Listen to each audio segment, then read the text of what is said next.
King received a surprise honour as he and the Queen were welcomed in Samoa on the final leg of their royal tour.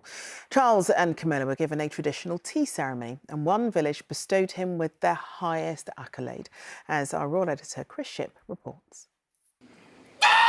If, like the King and Queen, you've never officially visited Samoa before, then there is something unique about the welcome they put on for their most important guests. May God bless this harbour. La Manuia.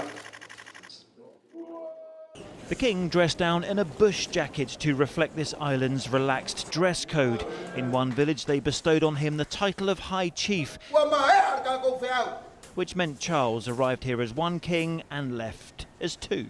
Tui Taumesin is literally translated to King of Taumesin.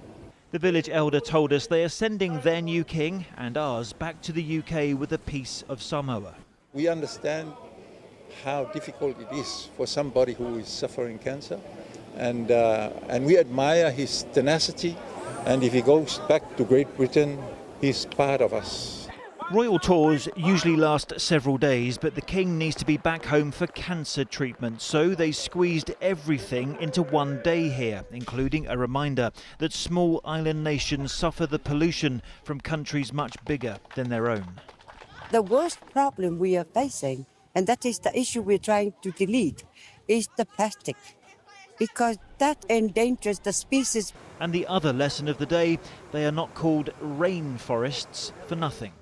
The formalities of the Commonwealth summit are on hold until tomorrow, so the King can see as much as he can of a country he's never been to before. His doctors okayed this visit, but today feels full on. It feels much more like a royal tour of the past. At moments today, the King looked as if the travel and time zones were catching up with him. But if the warmth of the welcome were an antidote to the jet lag, then the King and Queen will be cured by tomorrow's big Commonwealth summit.